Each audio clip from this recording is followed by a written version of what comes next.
Greetings, friends of theology. 3:30. It's Father Pete. So what we're going to do is I'm going to start with a prayer. Lord, make me an instrument of your peace. Where there is hatred, let me sow love. Where there is injury, pardon. Where there is doubt, faith. Where there is despair, hope. Where there is darkness, light. And where there is sadness, joy.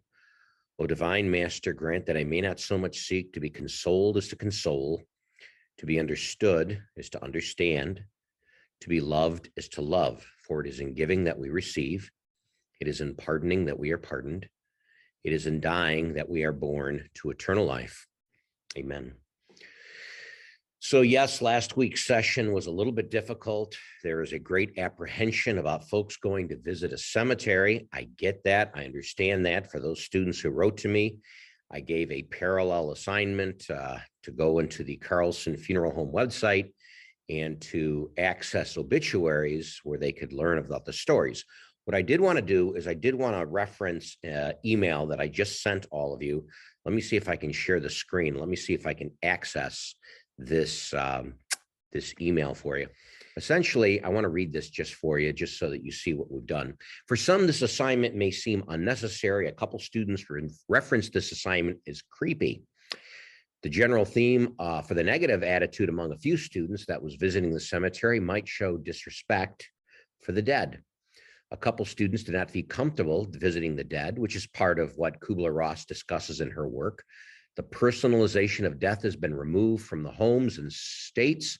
Thus, the discussion of death among U.S. families is a much more difficult subject than other parts in the world where in-home deaths are more frequent and common. This is the difference between death-defying and death-denying. For those who are comfortable talking about death, where faith plays a role in the process, where faith brings normalcy to a person's life, I understand that. All kinds of different faiths, not just Catholic, but Jewish, Muslim, Eastern religions, Buddhism especially, to remove the attachments, to remove those obstacles that could see our true purpose in life, to focus on what is good. I certainly am going to appreciate wherever the student is in this plane, and I'll try and work with you no matter where you are. However, there are some benefits to actually going to visit the cemetery. So there's an article from Otterbein University. When Professor Charles Reynolds surprised her class with a field trip to Otterbein Cemetery near campus, she met with apprehension, yet curious reactions. Quote, half the class looks at me shocked. They think this is nuts. However, once we arrive on site, it turns into a whole different situation and one that becomes truly impactful. So she says that I want to see how the letters are carved, what materials are used for headstones, how ornate they are. Certain years show higher mortality rates. It's a great exercise for students to extrapolate discrete data, making them think about what questions to ask about the dead before making assumptions. In many of my classes, we examine attitudes towards expression of grief, how we view mortality and funeral practices. I want students to become more comfortable thinking and talking about death openly. Having a session outdoors puts us in a new space, helping spur fresh perspectives. And then he essentially says, originally, I thought that the cemetery is a weird place to spend a Saturday afternoon. It was a little unsettling at first. We started to think how we feel being the ones visited in our final resting places, but gradually, the experience became more pleasant and thought-provoking. It's something that will stick with me for a long time. Then what I did is I also included some of the reflections from the students in the course who originally thought that this activity would become kind of creepy and kind of difficult, but actually walking through the cemetery helped learn about yourself, learn that there are so many people that have the same kind of experiences, same kind of thoughts, same kind of feelings that we have. And sometimes we take them for granted. We take them for granted until the end of life when we start talking about those things. Certainly this week, I had celebrated 2 funerals for 2 30-year-olds, one of which had a wife and a young child. And we talked about the good that he had offered and how his life changed after having a wife and a child, and how he and the child were so alike, and talking about if the child understands what the father was trying to accomplish, trying to bring faith back into their lives, that if the child really wanted to honor the father, if Bain wanted to honor Father Brandon, he would do the same kind of thing for his family and the people around him. Overall, my experience at a cemetery and talking to my neighbor, who's a gravedigger, was a good learning experience. It gave me more of an appreciation to the life I am living, and that when things are bad, they could always be worse. I saw a lot of the United States of America flags, which made me appreciate those who died fighting for my rights that I am able to have on U.S. soil. It reminded me that tomorrow is never promised, and I tend to get caught up in life simply just being on the go all the time. This showed me I needed to take a step back at times, enjoy life and all the little things that life has to offer, accept death, allow death to be part of life, and then appreciate the life that we have. All in all, this was a very interesting experience for me. Never did I think that I would take a day to go to a cemetery and walk around with one of my friends, especially when I did not have anywhere there to visit. But I would not say that I regret doing something like this. Some of the people may not have people visiting their graves, and in a way, we got to honor them. The more people I found, the more I wanted to learn about their story. Overall, this was a very interesting visit, as the cemetery is right down the street from my house, and I had never visited it before.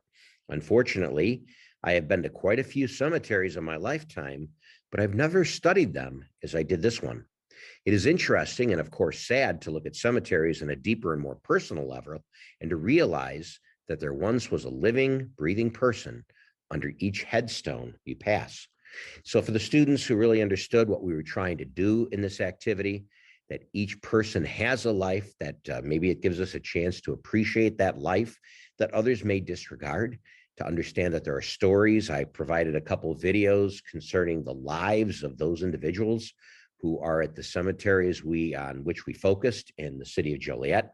Hopefully that would have been of benefit to you, and certainly wherever you are in this journey, certainly we want to help you out. This week, we want to talk a little bit about planning for end-of-life issues. A lot of people do not focus on those type of things. A lot of people don't want to think about living wills and powers of attorney and post forms and planning for a funeral at the end of life. A lot of times you find out that if you do these things in advance, if you plan for these funerals or if you plan for end-of-life issues in advance, then when the time comes, life becomes much easier both for you and the people who need to care for you. Just the simple idea that if you are not able to make those decisions, that you have given that power to someone else to make those decisions for you, especially when it comes to DNRs, do not resuscitate, or life-saving measures, whether they be ordinary or extraordinary means. Will you allow someone else to make those choices for you? Or do you allow the doctor to do it? This week, we're going to talk about advanced directives. I'm going to ask you to read the documentation because this is more of a standard quiz based on the materials that you read and the videos that you watch. This year in the United States, nearly 2 million people will die. 90% of those deaths will most likely be the result of disease, stroke, Alzheimer's, or just frailty. In the overwhelming majority of those cases, the patient will not have a say in their own dying. Their last wishes ignored or unknown, except in La Crosse, Wisconsin.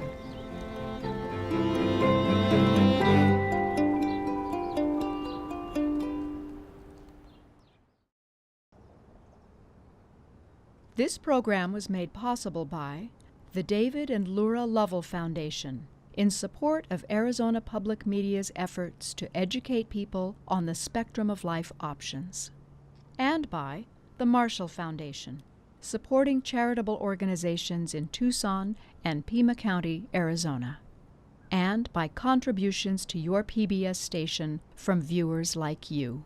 Thank you. La Crosse, Wisconsin, nestled along the Mississippi River, is located in Midwestern farm country, southeast of Minneapolis-St. Paul. While similar in many ways to residents of other cities, the people of La Crosse are different because they're the ones best prepared for dying. Unlike any other place in the United States, nearly all of La Crosse's residents have talked about their desired end-of-life care, whether that end is lingering or sudden. It honestly is easier to just be full court, be aggressive, do everything, intubate the patient, do the shocks, do the chest compressions, because that's the stuff that we know and do. I mean, we live for that stuff. But that's not always the right thing for the patient, and it's not what they want. And if it's not what they want, then I don't think it's the right thing for the patient. And if we know what the patient wants, everyone's in a much better, happier place, because then we've respected what they wanted to do, and we've done the right thing. And everyone wants to do the right thing. More people are more apt to talk to a estate planning person than they are the medical care provider about that conversation, which is sad. Nearly 36 local lawyers can help the more than 50,000 residents with estate planning. But there are only 2 major healthcare centers, a Mayo Clinic affiliate, Franciscan Skemp, and Gunderson Health System. I would say about 80% of the time we're dealing with people who are seriously ill and are facing life and death decisions, and that care plan helps guide what we're doing. Okay, and those we're talking about your preferences for health care? So I've actually been pronounced dead 3 times. That's when I started thinking about it. What am I doing?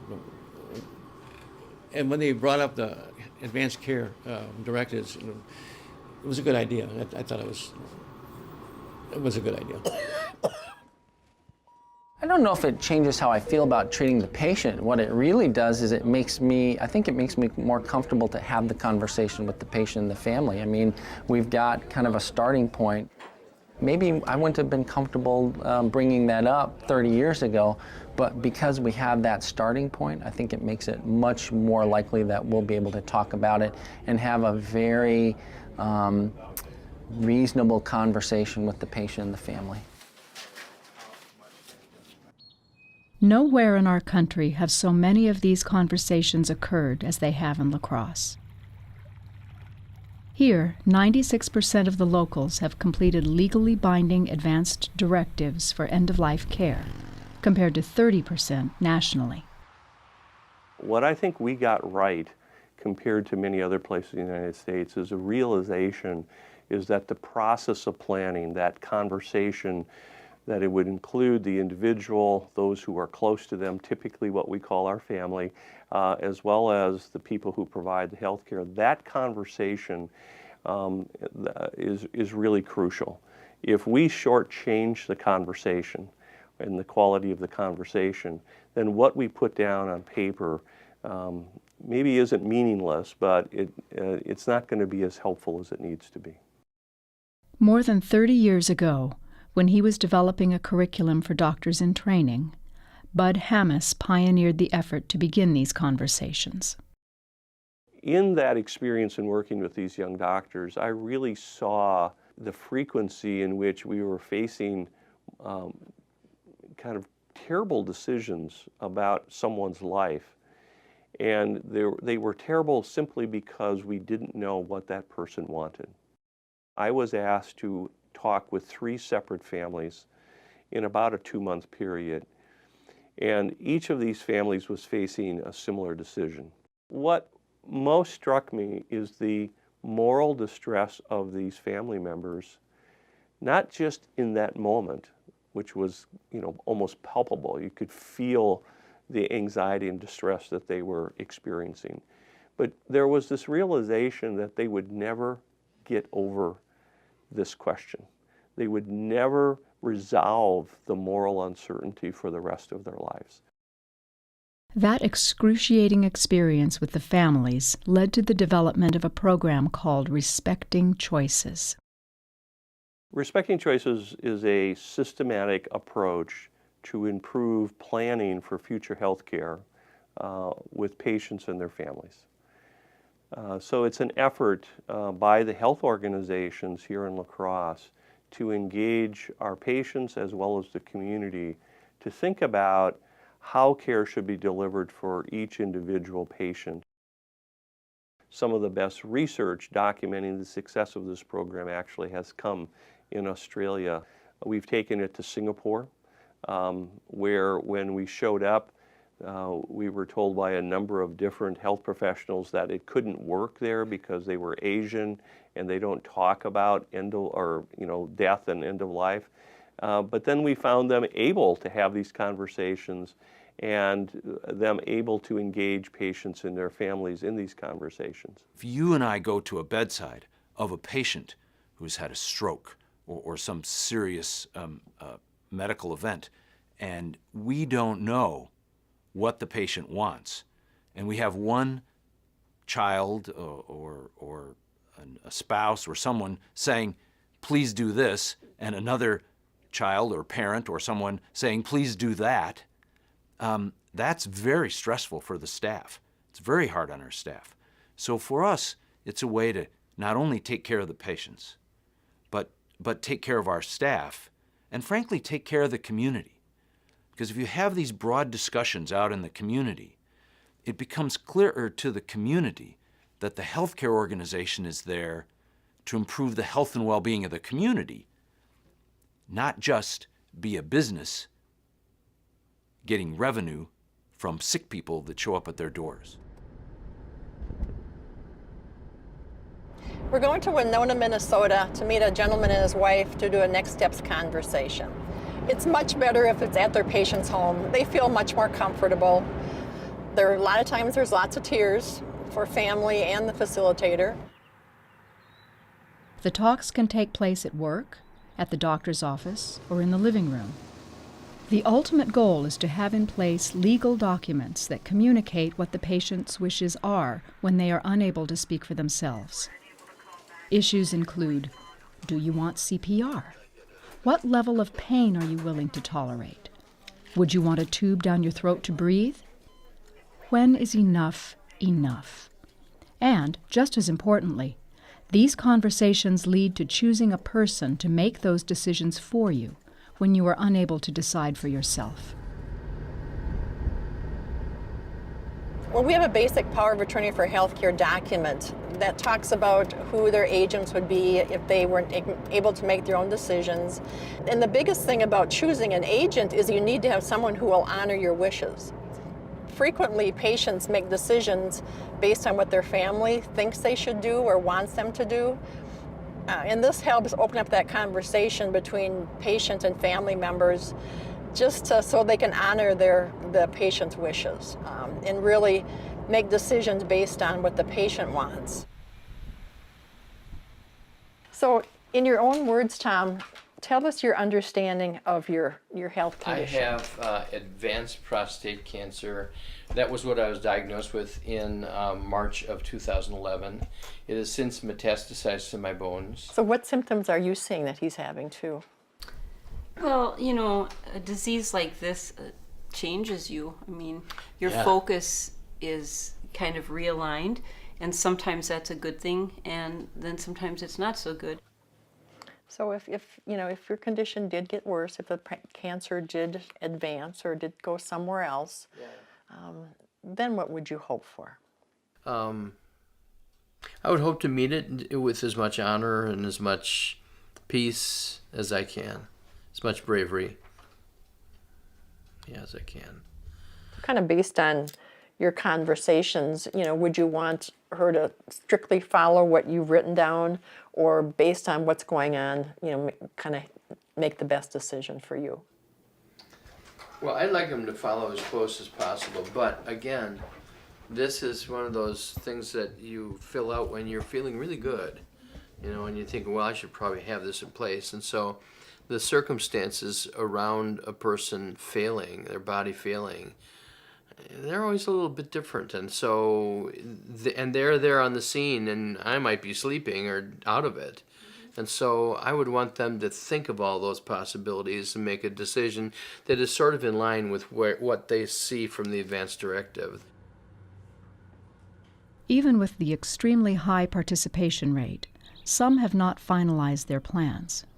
To encourage those people, informational presentations are held throughout the community, including at businesses such as Dairyland Power an electric cooperative based in La Crosse that serves more than 500,000 people. Family, it helps people close to you never have to say those words. If we only knew, it's already. The time to do an advanced directive is not when you're ready for a nursing home. I've personally been through that, and that is not the time to do it.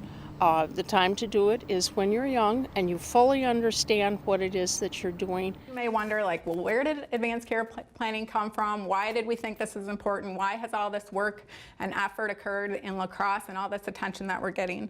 So I like to Well, as part of our wellness program, we are having a presentation with a facilitator from Gunderson who is going to talk to our employees about advanced directives. And then the third part of the conversation is talking about what your goals of treatment would be if you permanently lost the ability to know who you were or the people around you.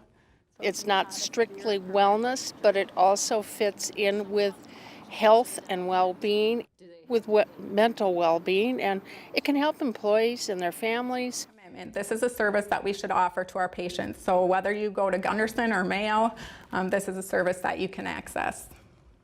The goal of the Respecting Choices program has always been to improve the number of those conversations, but most importantly to improve the quality of those conversations. There certainly is something about this topic that's a little daunting and makes us feel uneasy. And what we saw is that when people don't know what to talk about or how to talk about it, they simply avoid the conversation rather than appear to be incompetent. I think there's a second barrier, which is also pretty important, which is when you start talking about these topics, they're very personal. This is really a fairly intimate conversation to have, even with your family. You're really exposing yourself, and it opens you up to criticism, ridicule, harassment, maybe some anger and disagreement. So I think the second reason people don't talk about this is because it is so personal and intimate, and it may feel unsafe to disclose these issues to your own family. It's for both of these reasons. We don't know what to talk about or how to talk about it, and these are very personal conversations that we find the use of facilitators, advanced care planning facilitators, to be so important. What complications do you think It's much harder at a bedside, in an emergency department. Things are changing rapidly. This is why in our conversation piece, it isn't just, a doc with 2 minutes at the end of a appointment saying, and here, fill out this form. It is a thoughtful conversation to understand your priorities, understand that so it can be put down in writing, it can be put in an electronic record so it's available broadly. The character and the quality of those conversations help drive the character and quality of how we can follow up on it in the health delivery system, whether it's a home visit, in an emergency department, or on a floor or a clinic. Any medication allergies at all? No. The documents, whether electronic or paper, are valid at healthcare facilities statewide. With a computer-integrated system, advanced care planning is part of the entire patient experience, right from the first visit. And then, looking here, I notice you don't have any power of attorney healthcare documents on file. That's just information that you fill out if anything were to happen and you couldn't make your own healthcare decisions. So I just have this booklet here that I'm going to give to you. Okay. That just has information about filling the documents out. Given the complexity of the considerations for patients and their families, Gunderson has on-site assistance available. Again, I'm Tori. I'm an advanced care planning facilitator here. So I work with other health professionals just to help people understand the process of we as chaplains have the benefit of being able to slow down and be with people in a way that we're not medically necessary, so we don't have to jump from one thing to the next. So maybe some people would be more comfortable talking with, a specific advanced care planner, a facilitator. Some people might be more comfortable talking with their nurse or with their doctor, but some people, might be more comfortable talking with a chaplain. The problem is I know my body is weak and everything, ain't nothing I can do about it. Because, if they put me on life machine, I don't want to do that. My mother, she was on it. Okay. And she suffered. Plus my first wife, she was on it. And she suffered. And see, now I don't want to suffer like that. See, if I was on life machine, just let me go and get it over with. That's the only way I can put it. Religious and cultural beliefs are considered throughout the planning and application of the choices. You have to basically do the best with what you have. For example, like in the Amish community, they like to make major decisions actually as a community. They actually have elders that are brought in for that. Similarly, the Hmong population has elders type system as well. They may not be readily available. Sometimes that's actually done by phone on the Hmong population, not so much with the Amish. That usually is the eldest male person within their group that'll kind of help you make those type decisions. So it depends on the group that you're dealing with. You just do the best with what you have. Interact with it too, updating it. From the very beginning, when they organized as a community-based effort and they brought in the faith community, the Lutherans and the Catholics and the Jewish synagogue, and everyone was having a conversation, and the educators and people from business. The effect on the community is that it took this topic, which often is really pushed to the back edges of families and communities, really out in front. So now it was appropriate for everyone to talk about it. And with the healthcare community leading in this, it gave an opportunity to show over time and demonstrate that we really were about what mattered to the patient. These issues undiscussed can result in far-reaching anxiety and struggles in families and communities. There is some opposition to advanced care directives. Certain religious leaders and organizations advocating for persons with disabilities have been the most vocal. People who think this is all about the foregoing of treatment are mistaken. This is about understanding this person's preferences for care at a time where there would be perhaps differences of opinion among individuals. And because there are differences, we don't want to make assumptions that they either want treatment or don't want treatment. We would prefer that that patient, that person, tell us in advance so we can deliver the right care to them in the way they would like. Some people will choose to have more than other people, and of course that's the important part of the discussion. What we find is that almost everyone has a stopping point. And so even for someone who says, I want to go back to the hospital, I want you to attempt CPR, I want to go back on the ventilator, I'm perfectly fine going to the ICU. So that's their preference. We would then say, okay, we do all of those things. Would you ever want that to change? And almost everyone says, okay, if you've done all those things and the outcome is bad, and let me tell you what bad means here, now we have a stopping point. So everyone has a stopping point. It's just a stopping point can be quite different for everyone, but it's still an important point to determine.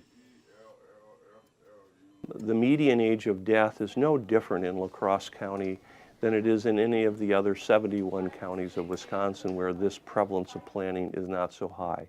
There's simply no evidence that this shortened lives in any way. So both by the fact that the patients themselves value this service and this assistance, and the fact that they live as long as anyone else in the state, tells me that we have support of our patients and their families, and we're not doing anything that would in any way shorten the lives that they have. When people do choose to forego some types of treatment, there is a direct effect on hospitals' financial bottom line. It wasn't until January of 2016 that Medicare began paying for more than one of these individual end-of-life planning sessions. Gunderson has always provided this counseling free of charge to the patients. Undoubtedly, every year, compared to the national average, there's tens of millions of dollars of revenue that we don't get that others may. And when CFOs challenge me about that, saying, boy, but that's hard. Why would you do that? I tell them that it's our responsibility to deliver what matters to the patient, and that we have no intention of balancing our financial books on the backs of seniors by overtreating them or giving them care that they would not want. Depending on patients' needs, it may not always be in hospitals that medical care is delivered to elders. There are 7 nursing homes servicing La Crosse, including the county-run Hillview Care Home. Not all residents there are old, yet 99% have completed the planning. Definitely discuss it with your family so that there are no surprises in the process. Although I think in the back of our minds we always think, well, that won't happen to me. But you never know. Every day. It was such a thing that I had to do something then. And it gave me peace of mind as well, knowing that it was something I could take care of and be done with and not have to worry about it. So. Hi, Sharon. Hi, Pete. How are you? Good, good. How are you? It's a document that we send with our people when they go to appointments and go to doctors. So if something happened during the transportation, or they're in the doctor's office, or they were even at an activity or outing, we know their wishes for CPR, we know their wishes for their medical needs. So it's been a valuable tool for us to meet their needs and meet their wishes. I think it's a combination. I think so. It makes our job easier because sometimes families will have a disagreement between the children of how much care the person wants or needs. And the document has saved some fights, but it has allowed us to come to a meeting and come to an agreement with the family that this is the wishes that were expressed by Mom, and she has signed this, and it's her wishes, so let's try to follow that. There has been cases when people have tried to fight that, and unfortunately, it seems like it's the daughter from California, a long way away, that hasn't been home but one time in the last 10 years, and she wants full, complete treatment, where Mom just wants to be comfortable and maybe sometimes go in peace and just have her needs met. She does not need CPR at age 98. So it has saved us, and we follow the wishes, whatever they may be, but it's the resident's choice. Everyone has the legal right to choose the medical care for the end of his or her life, regardless of where they live. The paperwork to see that those wishes are followed is regulated by each state, so it is often different. Currently, there is no one standard document that will work throughout the United States. While the per capita usage of these directives varies, nowhere comes even close to the La Crosse region. It's not clear that there's anything about the demographics in our community that makes this successful. We think what's made this successful is our ability to engage our community and help them understand that this is of great value to them and to their families. When we understand the patient's choice, and when I say we, I mean not only the health professionals but also the family. Families have less guilt and less uncertainty and less distress, less depression, less anxiety. So the emotional impact on them when they know the choice of their parent is far less. And while they're going to be sad about the loss of their parent, they're going to move forward knowing that the care that was provided and they agreed to and supported was completely in accord with what their mother or father wanted. Most families see that as just a tremendous gift and as a great blessing that they know they did the right thing at the right time.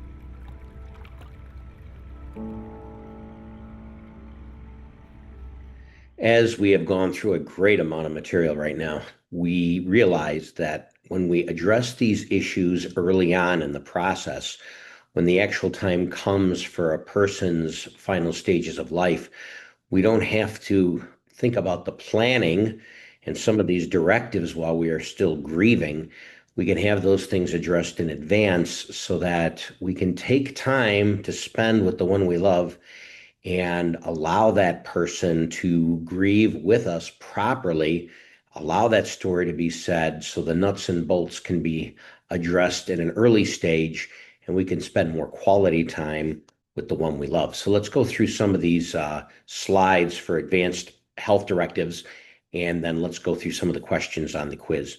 So obviously, the ethnic groups lend support to the generation that older adults are less afraid than younger ones, because older adults realize that the end of life is coming.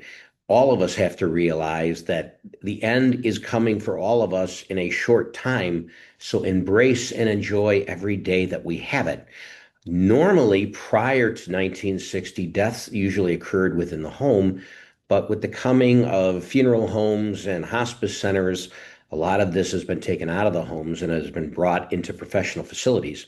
Philip Aries, a French historian, notes how much this has led to the hiding of death, that we deny death because it is not as proximate to us as it used to be. Our senses can no longer tolerate the sights and smells that in the early 19th century were part of daily life, as well as suffering and illness. The psychological effects have passed from daily life to the aseptic world of hygiene, medicine, and morality. The hospital has become the place of solitary death because death takes place outside the home, so we are not accustomed to it as much as we used to be. The issues for a person in society: dying alone is more common, dying with little dignity and control because it's done outside of the home. Society avoids the contemplation of death and dying, and society has a difficulty accepting death as a result. So the spiritual care is now left to the professionals, and we don't address it as much personally because we don't have to deal with it as much personally. We try to incorporate a working knowledge of the disciplines in our practices, but a lot of the times we just kind of avoid it because other people can do it for us. So a Catholic system appreciates a holistic approach to a person, the body, mind, and spirit. Catholic healthcare is a community of healing compassion, not limited to the treatment of a disease or a body, but of the whole person, to give thanks to the person's life, their contributions to the world, the presence of God that exists in their life and will continue with that person after life on earth is done. The medical expertise offered through Catholic healthcare is combined with other forms of care to promote health and relieve human suffering. This is now being taken out of hospitals, since many hospitals are leaving the Catholic Church and are now becoming more secular in nature. Patients have a fundamental right to consider care that safeguards their personal dignity and respects cultural, psychological, and spiritual values. This was Elizabeth Kubler-Ross. She didn't want curative care. She wanted palliative care. She wanted the kind of care where we listen to the patient and walk with the patient and love the patient. Human dignity is a sacred part of life, foundation of a moral vision for society. It's based on the foundation that every person is precious. People are more important than things. We're not taking care of a thing that needs to be healed. We're talking about a human person, body, soul, spirit, a person who has a story, a person to whom we need to listen. Human dignity in Catholic social teaching takes a strong position at the beginning and end of life, that life is sacred from the moment of conception until natural death, and we need to preserve that life and respect that life through the way we treat people. At stake is the dignity of the human person, whose defense and promotion has been entrusted by the Creator, that's St. Pope John Paul II. For by his incarnation, he is the Son of God, in a certain way, united with each of us. So each of us possesses the Spirit, possesses God within us, and we should be treated as a person of love. The purity of intention, the perfection of one's motive inspires human action. An act is more or less a pure, depending on the degree of selfless love. It's about others, sacrificing for the sake of others, that gives us our purpose in life and realizes how connected we are to God.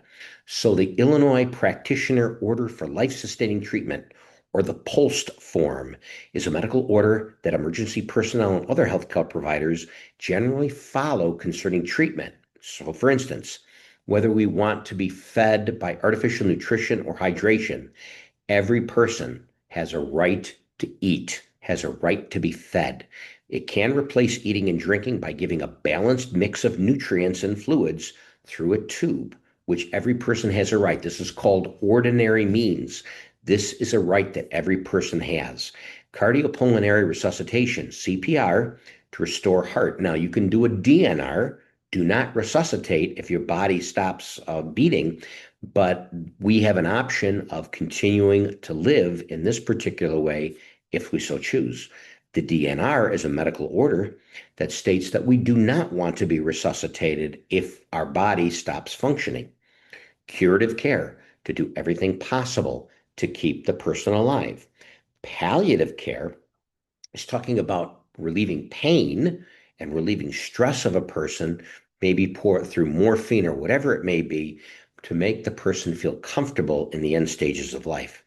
The Catholic directives is that the patient and family get as much education as possible, and that we are focused on taking care of the total human person.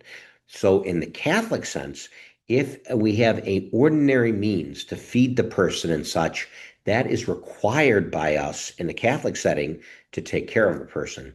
If we're using an extraordinary means, so for instance, if we're keeping the brain functioning through a machine, even though the body is dead, that is called extraordinary means. That's optional, but it's not mandatory according to Catholic teaching.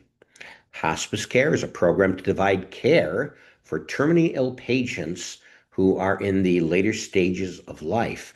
And normally that is provided by insurance, by those who are older, who have had that kind of health care. Hospice care is very much common in today's age. It can be done in a hospital. It can be done at home. So what would normally happens is when somebody is hospitalized or reaches that point of life, normally a nurse or someone experienced with this would have advanced care directives that they would propose to ask about who is your medical power of attorney, who is your regular power of attorney, the advanced care directives that you would like to set forth, so that when that time comes, all those things are in place. So essentially, this person, a care provider, will talk about the positives and advantages and disadvantages of advanced care, resources that can help you think about this. Essentially, the question is, do you have a written plan stating what kind of healthcare treatments you would like when that time comes? So healthcare providers will tell patients of their rights to make their own decisions, or to assign someone to make the decisions if that person is not capable of doing it themselves. Healthcare providers must document patients' decisions regarding healthcare and what the patient wishes, and implement patients' decisions regarding healthcare of any advanced directives. So if they've been instructed by the patient on what to do, they are obligated by law to follow those directives.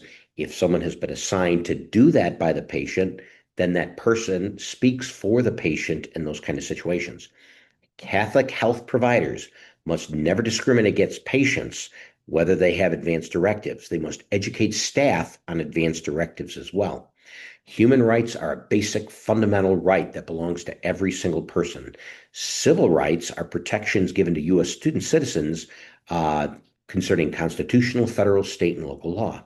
Client rights are the rights of the people entitled to when they are in a relationship with a professional, that a doctor must allow the patient to lead them and guide them concerning treatment. So we have something called the Patient's Bill of Rights, a list of rights that are honored by healthcare providers. All states have different versions of this Patient Bill of Rights, but they must be followed. So providers give accurate, understanding information and identify themselves as providers that need to follow the directives of the patients. So patients can choose the provider, have access to specialists. The patient has the right to choose who's going to care for them and the type of care they wish to receive. Patients can receive emergency care and out-of-network services if they choose. Providers must inform patients of what is available and answer any questions that are available. Patients have the right to make decisions and accept the advanced directives that have been presented to them.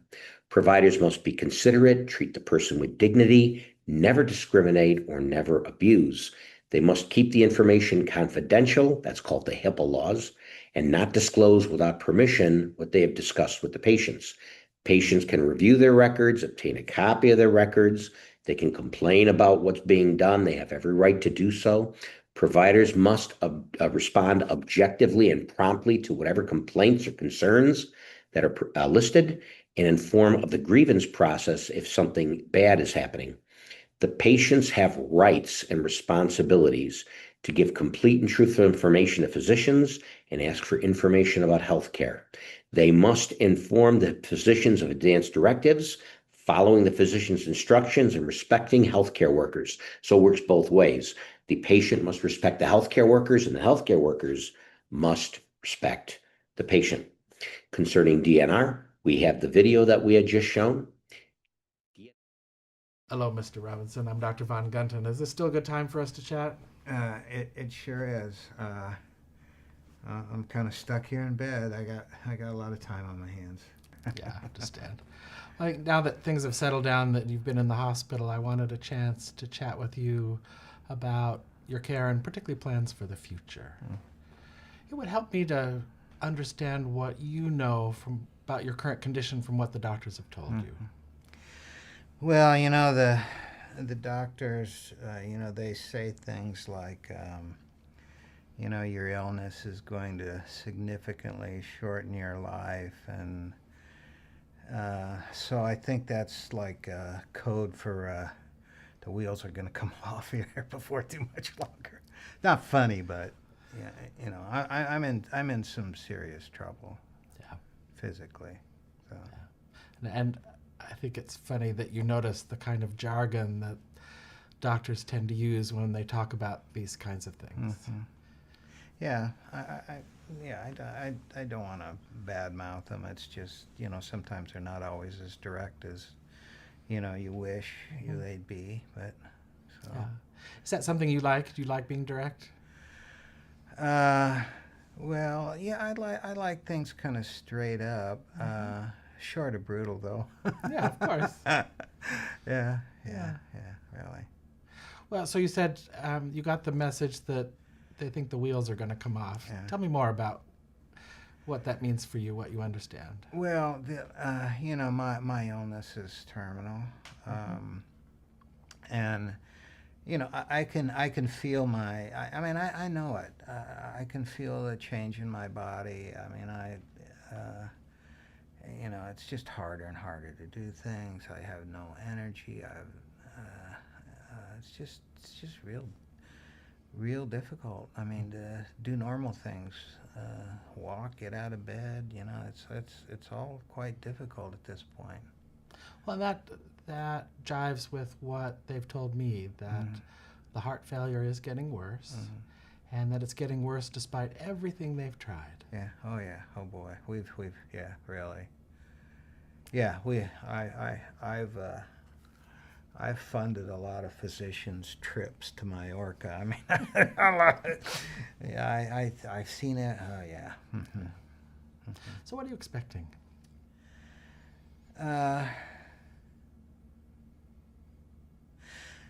Well, you know, I have to get resigned to all this, and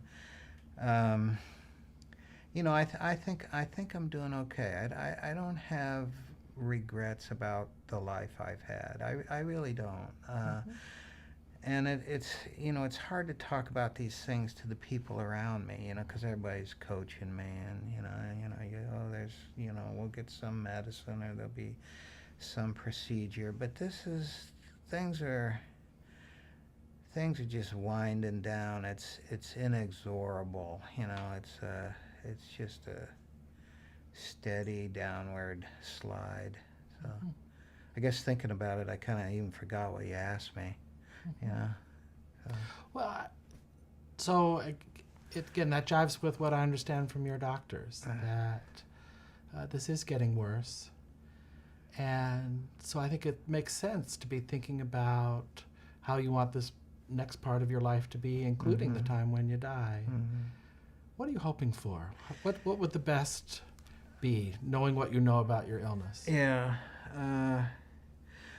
Well, I no more clinics, no more of this stuff.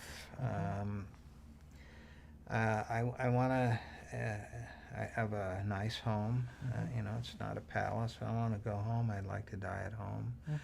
The big stumbling block for me is my wife, and I don't want to be a burden. She loves me. I love her.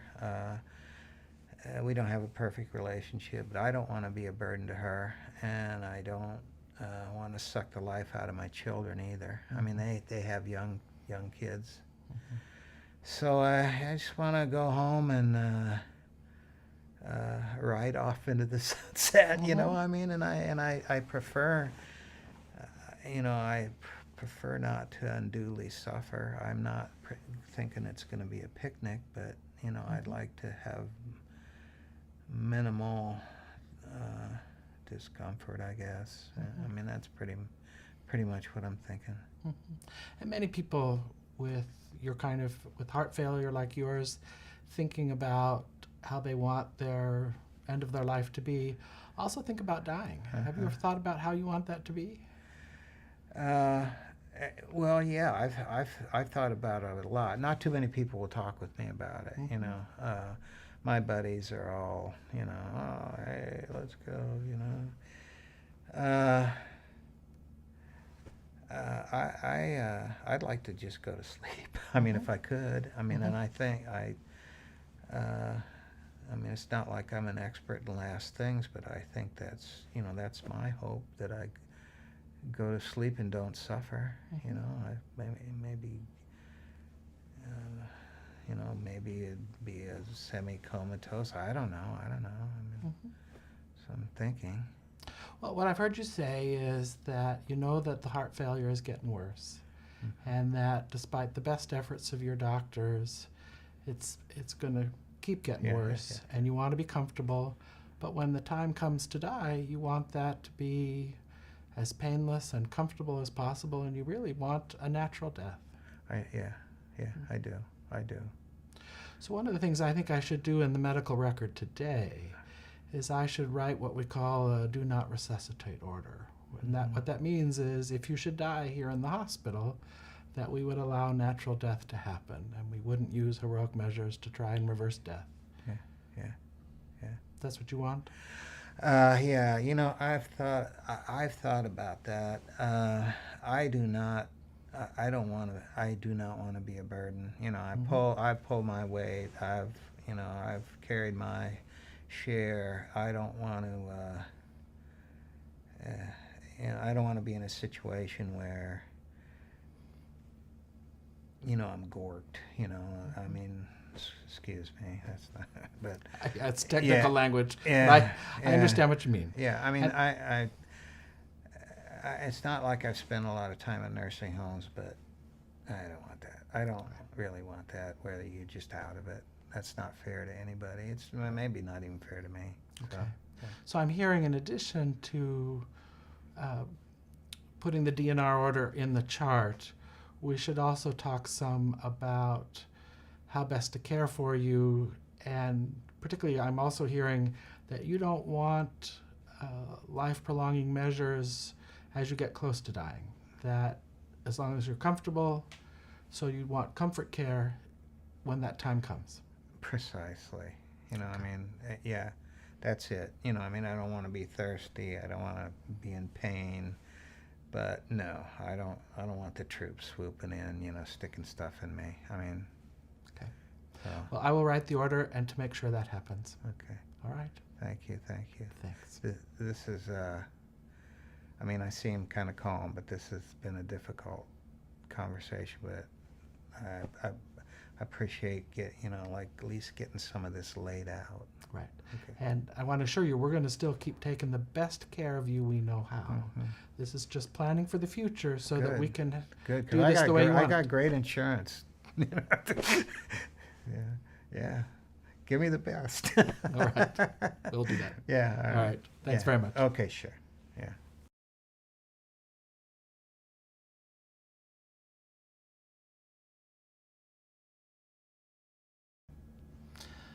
So I'm I'm going to write then a DNR order in the chart so that we don't use heroic measures at the time that you die.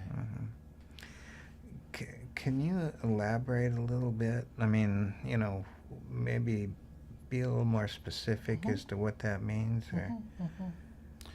Well, I think the word resuscitation refers to a whole series of procedures where we use electric shocks to try and start your heart or put you on a breathing machine, things that we would do after you died to try and reverse the death and bring you back.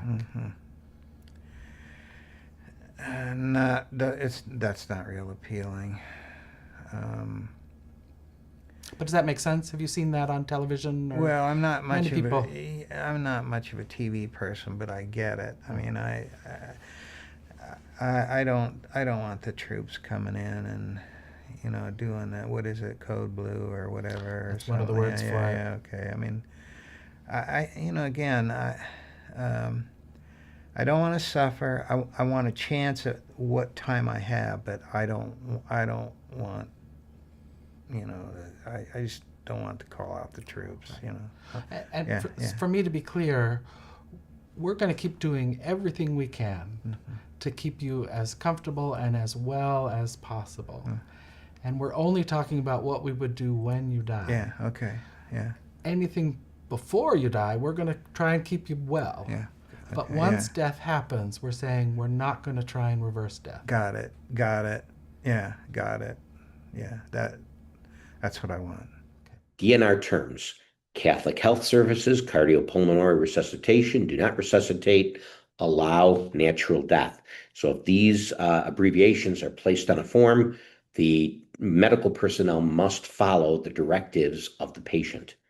Every person is presumed to consent to CPR unless they state otherwise. A DNR, do not resuscitate order, is to refrain from using measures to restore or support cardiac or respiratory functions in the event of an arrest.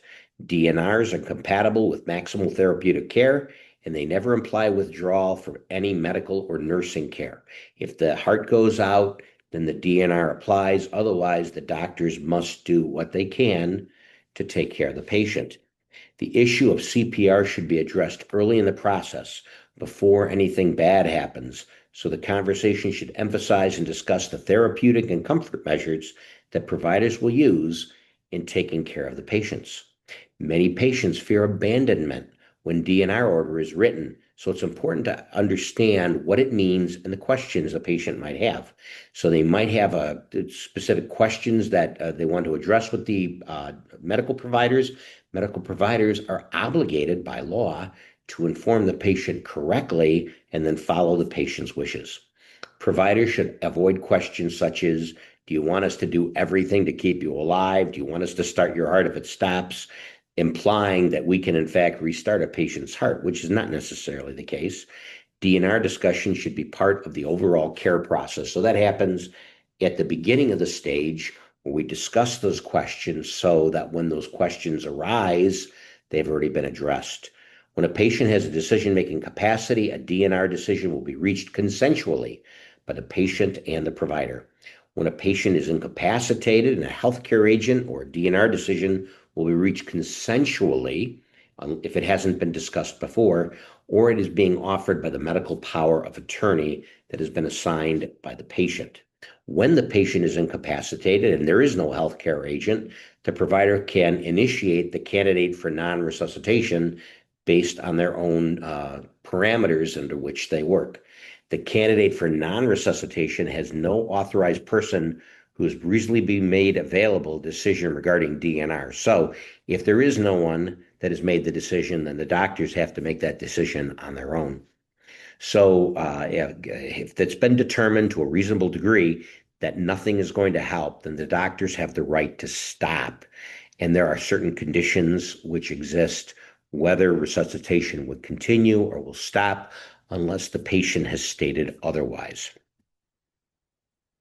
A POST form, a physician order for life-sustaining treatment, is a legal document for people with advanced illnesses that specify a type of care that they would like in emergency situations. If a heart is not beating, CPR normally is performed. If CPR, then yes, intubation, they go together to keep the body going. If no CPR, then they can still get intubation or medicine. It all depends on what the patient wants. Unless it's terminal, CPR is ordinary means of treatment.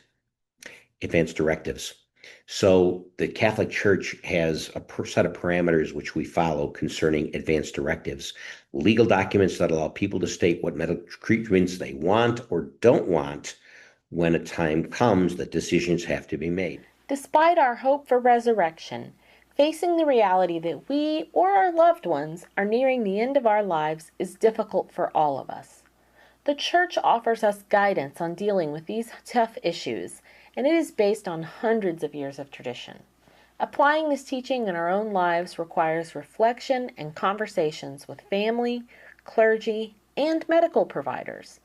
This presentation outlines the teachings of the magisterium, including the bishops, and offers guidance on applying the faith when facing end-of-life care. As with all of the social and moral teachings of the Catholic Church, the foundational principle of this issue is the recognition that all human life is a sacred gift from God because we are made in His image with inherent human dignity. Because of this, Catholic teaching and the natural law clearly prohibit the direct taking of human life by action or by omission. Yet through Jesus, death has become the means of redemption and reconciliation, marking our passage into eternal life with Christ, which is why the peaceful acceptance of death is a hallmark of our Christian faith. The Catholic Church has consistently taught that the foundational principle of all other rights and ethical principles is the basic right to life. The Congregation for the Doctrine of the Faith notes, "The first right of the human person is his life. He has other goods, and some are more precious, but this one is fundamental, the condition of all of the others. Hence, it must be protected above all of the others." During the Second Vatican Council, the Church Fathers condemned many of the modern threats to human life, including euthanasia. St. John Paul II also emphasizes the clear right to life in his encyclical Evangelium Vitae, in which he further articulates and responds to the modern threats to the sanctity of life at all stages. He affirms that the sanctity of human life is clear and present in every human being, regardless of age, stage, or disability. In this sense, all human life has inherent quality by virtue of our humanity. Euthanasia is defined as an action or omission which of itself or by intention causes death, in order that all suffering may in this way be eliminated. Through the Declaration on Euthanasia, the Congregation of the Doctrine of the Faith clearly defines and rejects euthanasia, under any and all circumstances, as inherently evil, because it is the direct willing of death. The term inherently evil indicates that an action is immoral, regardless of the circumstances involved. As Catholics discern end-of-life care, it is critical to view decisions through this lens of the inherent dignity of human life. This includes life in its final stages, life that is in fact dying. Thus, the Catholic Church rejects medical decision-making based on the flawed quality-of-life arguments that are often used to justify euthanasia. The fact that a patient may be in pain or suffering is not justification for ending his life in order to end the suffering. Instead, proper pain management and medications may be administered when the intention is to control pain rather than to end life. Accepting that a person is dying and withdrawing ineffective treatment is not euthanasia or suicide. Instead, it is recognizing that man is a creature who comes from God at the beginning of his existence and returns to God at the end. It accepts the essential dignity of the human person as someone created by God. The nature of the relationship between a physician and patient requires that each work together to fulfill their duties and protect their rights to autonomy. Within this relationship, the autonomy of the patient is certainly primary, as it is the patient's own body and human life that are deprived of health and potentially in fatal jeopardy. However, there is also a need to respect the conscience of the healthcare provider. In the U.S. Bishop's Ethical and Religious Directives, number 59 prioritizes the autonomy rights of patients, unless the requests are contrary to Catholic moral teaching. In this way, the directive asserts that the religious conscience right of the provider allows a provider to refuse patient demands that are contrary to moral teachings. It is important to have conversations with your loved ones and physician about the types of medical decisions and end-of-life care that you desire. A proper advance directive for a Catholic should insist that the patient be regarded as a person with inherent dignity. It should also explicitly reject euthanasia as well as therapeutic cruelty or neglect. By selecting a loved one to serve as a medical power of attorney, you can ensure that decisions are made that reflect your moral and religious perspective, taking into account the current medical circumstances. For more information on advance directives and the medical power of attorney, including approved Catholic forms for these issues, please visit our website at www.txcatholic.org. The principle of totality and integrity requires respect for the whole person as a unity of body and soul. It requires that the human person is respected in totality, meaning physically, spiritually, and morally. It prohibits the mutilation or removal of a functioning part of the body as a violation of the body's integrity. At the same time, it is through this principle that one can evaluate whether or not a given medical intervention constitutes a therapeutic abuse of the body. This principle is evident in the U.S. Bishop's Ethical and Religious Directive number 33, which states, "The well-being of the whole person must be taken into account when deciding about any therapeutic intervention or use of technology. Therapeutic procedures that are likely to cause harm or undesirable side effects can be justified only by a proportionate benefit to the patient." This principle reflects the church teaching found in the Catechism, which notes that the soul is the form of the human body, which shares in the dignity of the image of God. It is the whole person, body and soul, united, that become the temple of the Holy Spirit. Sometimes, a medical intervention involves the removal of an organ or may harm the overall healthy functioning of a body. In these instances, medical interventions that harm the complete integrity of the human body can be morally justified if the intervention is on the afflicted part of the body in order to save the rest of the body.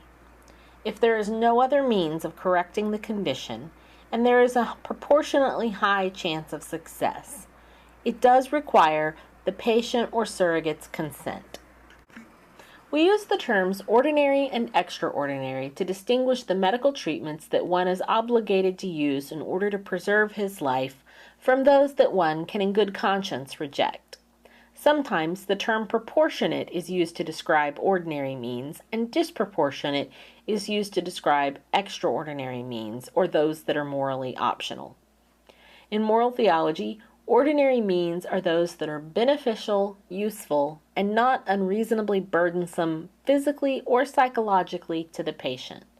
On the other hand, extraordinary means are those that are no longer beneficial or useful and have become too burdensome for the patient. The withdrawal of extraordinary means is morally acceptable. It is not a decision that the life of the patient is no longer one that is worthy of being lived. There is no laundry list of treatments that are always ordinary and obligatory, because like any moral action, the circumstances are an important factor in determining the morality of the action or treatment. Treatment decisions should be based on whether or not the expected benefit of the treatment outweighs the burden to the patient. This is an assessment of the quality or effectiveness of the treatment, not the quality of life for the patient. Because of the pain involved in dying, the use of pain control medication is an important issue at the end of life. Patients should be kept as free of pain as possible so that they may die comfortably. Since a person has the right to prepare for his or her death while fully conscious, he or she should not be deprived of consciousness without a compelling reason. Medications which are capable of alleviating or suppressing pain may be given to a dying person, even if this therapy may indirectly shorten the patient's life, as long as the intent is not to hasten death. Patients experiencing suffering that cannot be alleviated should be helped to appreciate the Christian understanding of redemptive suffering. St. John Paul II has taught that the use of artificially administered food and hydration is normally considered ordinary care, even for patients in a permanent vegetative state, because food and water are basic care due to all human persons. The Congregation for the Doctrine of the Faith further clarified that while this is true, there can still come a point in the dying process when food and water can be withdrawn because their use has become excessively burdensome for the patient or would cause significant physical discomfort, for example, resulting from complications in the use of the means employed.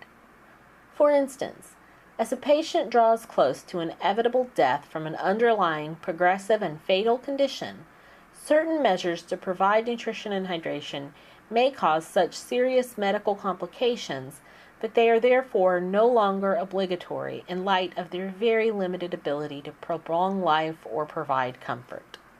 The U.S. bishops have updated their ethical and religious directives number 58 and 59 to reflect this updated teaching. Applying this teaching in most cases means that food and water, even when administered medically, are considered ordinary care that we are obligated to use in order to maintain our lives. However, near the very end stages of life, when the patient is no longer able to process food and water, it is acceptable to withdraw it because its continued use may hasten death and cause serious medical complications. This decision requires a review of the current effectiveness of the means used in the current medical circumstances of each individual patient. The virtue of prudence helps us to discern what is right and good in specific circumstances. It helps us to deliberate over options and choices. We are called to be open and honest in our hearts in discerning our own motives as well as the motives of others. Judgment regarding the morality of an action is based in part on the circumstances and facts that surround that action. This is why we must use prudential judgment when making medical decisions. Acting with prudential judgment requires reflection on the basic morality of actions. Similar to an examination of conscience, there are several questions to consider. For example, what is the purpose of the action itself? Is it healing or harming the patient? What is the intention of the actor? Is their intention to respect life and dignity, or to end suffering by ending life? What are the circumstances of the patient? Is death anticipated in minutes, hours, days, or weeks? Has the patient received the sacraments and had an opportunity to reconcile with God and others? These are the types of questions that can guide our decision-making to ensure that our intentions and actions fully respect the life and dignity of the patient as an integrated spiritual and physical human person. Illness and suffering have always been among the gravest problems confronted in human life. In illness, man experiences his own powerlessness and limitations, and every illness can make us glimpse death. The sacrament of the sacred anointing of the sick was instituted by Christ our Lord as a true and proper sacrament. It is not only for those who are at the point of death, but can be used as soon as any one of the faithful begins to be in danger of death from sickness or old age. Just as the sacraments of baptism, confirmation, and Eucharist form a unity called the sacraments of Christian initiation, so too it can be said that penance, the anointing of the sick, and the Eucharist as viaticum can be called the sacraments that complete the earthly pilgrimage. When dealing with terminal or serious illness, it is important to make regular use of the sacraments of penance, anointing of the sick, and the Eucharist, and to make time to spiritually prepare. One needs this time to prepare and the grace of the sacraments for strengthening, peace, and courage. They ultimately facilitate union with Christ as we depart this world for our heavenly home. Due to the sin of Adam, man must endure the reality of the physical death of the human body. Yet death does not have the final word because we believe in the life to come. Jesus tells us, "I am the resurrection and the life. Whoever believes in me, even if he dies, will live." End-of-life care and treatment decisions are emotional, even as our faith tells us that the end of earthly life only opens the door for eternal life in Christ. These conflicting emotions are important, but reason is just as important. Our faith and indeed our human nature calls us to always protect life. The Church teaches that today is very important to protect at the moment of death both the dignity of the human person and the Christian concept of life against a technological attitude that threatens to become an abuse. This respect recognizes that the life of our body comes to an end as our spiritual life continues toward our final end of union with God in heaven.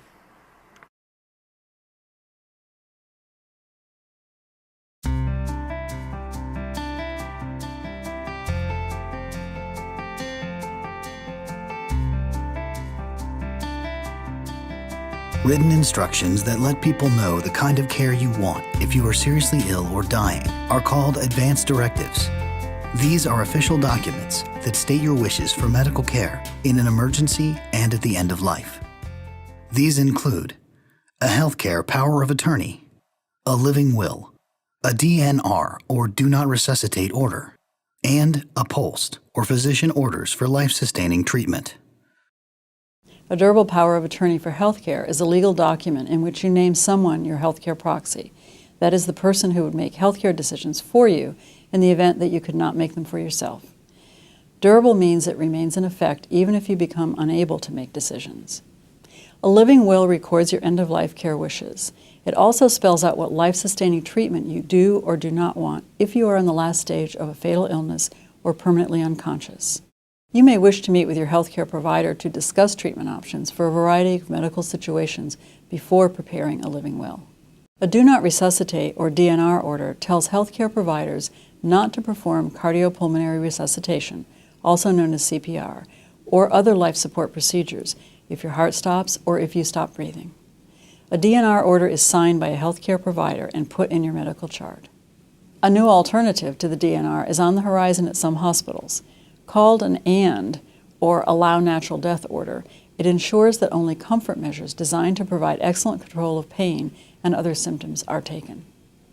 A POST form, which stands for Physician Orders for Life-Sustaining Treatment, is created specifically for patients with serious advanced illness. A POST form provides standing, actionable medical orders concerning end-of-life care. Patients can create a POST by discussing the treatment options with a healthcare professional, who then signs the form. Research shows that patients using a POST form are more likely to have their end-of-life care wishes honored. The time to plan for end-of-life care is before you need it. It is best to create an advance directive while you are still relatively healthy. Some people hesitate because they aren't sure what they want or they worry about changing their mind. The advance directive doesn't take away your authority to make healthcare decisions while you are able, and you can change an advance directive at any time. To learn more, check out the end-of-life module at www.nihseniorhealth.gov. If you're seriously ill or injured, if you can't speak for yourself, who is going to speak for you? Who is going to take care of your estate, of your physical health, of your mental health? Living well, medical power of attorney, whatever it may be. You are in charge of making your decisions. So you assign someone, usually you assign someone you trust who's going to follow your directives. By picking someone you don't trust or someone who will make those decisions arbitrarily, that's completely up to you. But you want to have someone who you know who's going to follow what you want. Advance directives may or may not be available. It just all depends on what you've done in advance and what your person speaking for you has been told to do or not been told to do. Wills and advance directives help relieve anxiety and stress. So if you plan this all beforehand, a lot of this will just be done because you've already stated it beforehand, and it makes life easier for the person making decisions because you have made the decisions for them. So it provides a way to have more say in their care and property and the way a person is going to be treated. You can always change these decisions if you so choose. You need to notify your healthcare provider if you put them down in advance, but essentially it's completely up to the patient on what direction their health care is going to take. Self-Determining Act of 1991, the right of a patient to make their own decisions, to refuse medical treatment, to make advanced healthcare directives in nursing facilities, to ask patients if they have a healthcare directive. So normally, people can refuse treatments. They don't have to have a decision-making process. They can default surrogates that have limitations to refuse certain treatments. It all depends on what you set up in advance. The courts can order guardians necessary to limit these cases depending on how things have been written, how things have been established, and whether the person who's assigned as the medical power of attorney is actually following the guidelines set forth behind them. Providers may refuse fetal care to people, even if they insist on having it, if they can offer that care elsewhere. Why you need advanced directives? You want to have control of your own health, how you want your wishes to be followed. If you can't express your decisions, if you're not capable of making those decisions because you're incapacitated or whatever else may happen, that you've assigned someone to make those decisions for you. Most Americans, 88%, feel comfortable discussing issues relating to death and dying, yet only 42% have a living will of what's going to happen if the body ceases to function and what you can and cannot do. A living will, we've got those advanced directives and we've talked about those. Advanced care directives. Patients have a right to take an active role in their own health care. Unfortunately, there are times, such as sudden illness or an accident, when this is not possible. Advanced care planning, under the Patient Self-Determination Act, PSDA 1990, gives a patient his right to make determinations regarding their medical care in advance, based on personal values, attitudes, illness, and death. Patients have a right to make medical decisions regarding their treatment, appoint an agent to speak on their behalf when incapacitated, determine or refuse their medical treatment and care. Two commonly used advanced directives are living will and power of attorney. The living will. A living will tells medical professionals and your family which medical treatments you want to receive or refuse, and under what conditions. There are two parts. In Part 1, you are asked to provide instructions concerning your future health care. In Section B and C, you may state the circumstances in which various forms of medical treatment should be provided, withheld, or discontinued. You are asked to give specific instructions regarding two types of life-sustaining measures: artificially provided fluids, and nutrition and cardiopulmonary resuscitation. Section D needs additional instructions about your healthcare preferences that are important to you, and which may help those concerned with your care to implement your wishes. Section E is about brain death. The state of New Jersey recognizes the irreversible cessation of all functions of the brain as a legal standard for the declaration of death. Section F allows you to indicate your desire to make an anatomical gift and provide instructions for any limitations or special uses for the same. While Part 2 contains signatures and witnesses, generally, a living will does not appoint an agent. However, the witness should be at least 18 years of age or older. Healthcare power of attorney. This form of advance directive allows you to select a family member or a friend as the decision maker regarding healthcare issues. A healthcare power of attorney pertains to healthcare matters only and allows you to specify in writing the types of care you do and do not want to receive. In Section A, you choose a healthcare representative or agent who will represent you to make decisions on your behalf in accordance with your wishes, as stated in the document. Section B is for designating alternate representatives in case the nominated person is unable, unwilling, or unavailable to act as your healthcare representative. Section C specifies directions to best express your wishes. Section D, E, and F are similar to that of living will, comprising of your signatures and that of the witnesses. By completing an advance directive, you can help avoid potentially destructive disputes, ease decision-making on loved ones, and avoid unwanted medical procedures. In addressing the creation of an advance directive, competent legal counsel should be consulted. If you're terminal with no hope for recovery, what is going to happen to your person? What is going to happen to your estate? It's a document that allows people to state what medical treatments they want to prolong their life or not want. People do or do not want to have an autopsy or donate their organs. That is in a living will. A living will puts in writing the medical treatments that you want or don't want.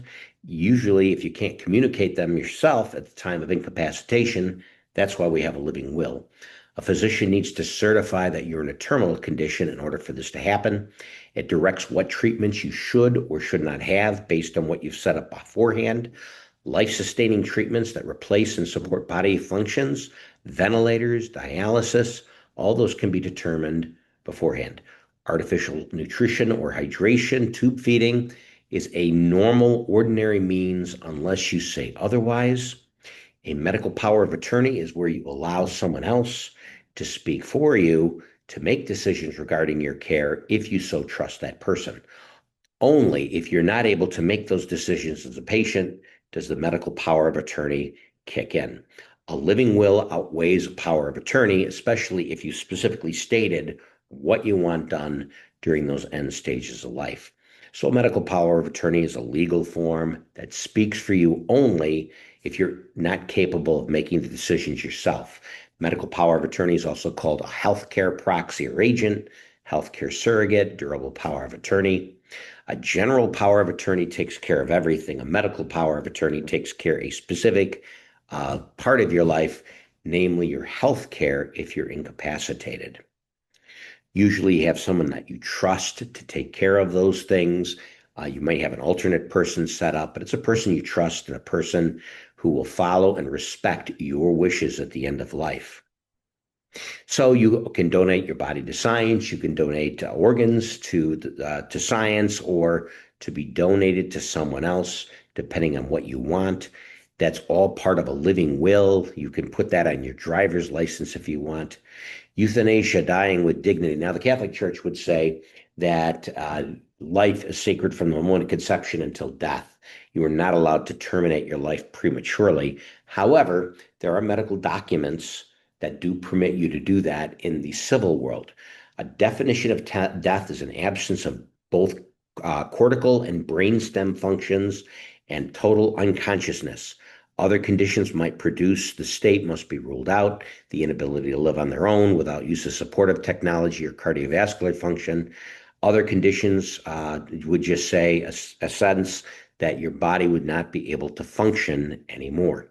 So the mission of Death with Dignity is to promote the laws in Oregon that state that you have a right on how long you're going to live. That is not a Catholic teaching, but it is a civil teaching. So Terry Schiavo case, withholding nourishment from women, Catholic faith says no, but in Terry Schiavo, the U.S. Supreme Court said the husband had a right for the feeding tube to be removed, so he did. The legal issues allow euthanasia under medical supervision, such as the Netherlands, not in the Catholic sense. So essentially, Catholic faith asks you to focus on the whole body, soul, spirit. But it does allow you to implement advanced directives, to have medical powers of attorney, living wills, to allow others to help in those stages, but essentially the respect of the person to make their own decisions concerning their own life, as long as it maintains the dignity of that human life. So I gave you the answer key to the activity sheet. So all these questions you already know. So if you've been watching the videos and if you read the activity sheet that I have provided for you with the answers, these quizzes in quiz week 9 and 10 should be a piece of cake.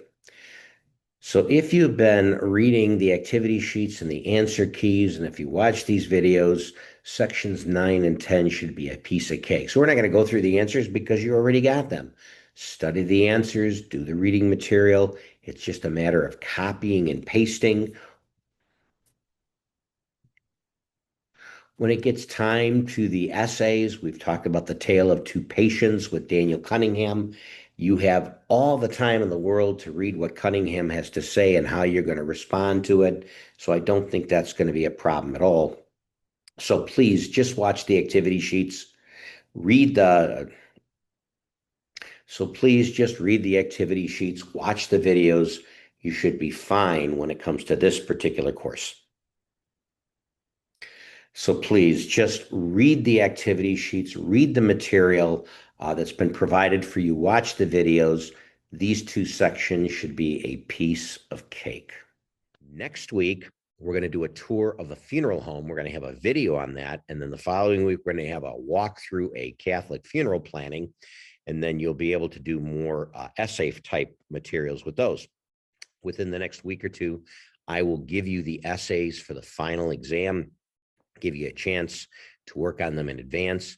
If I'm giving you these things in advance, I expect thorough answers that incorporate the reading material and the online lecture. So very much just want to thank you for being patient with us. Make sure you read the materials that you've been given. Everything is self-explanatory. The activity sheet is for your benefit.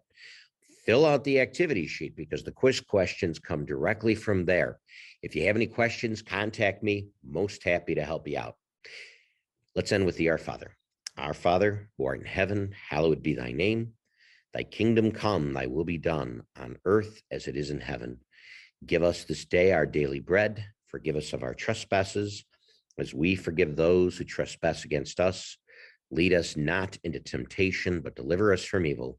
Amen. May Almighty God bless all of you, Father, Son, Holy Spirit. Amen. Please know that this week's quiz will be extended as a deadline to April 24th to take Easter into consideration. Also, I'll probably be a little bit gentle with you concerning your cemetery stories. Let's see how you do on your quizzes, see how I grade them. I want to help you out.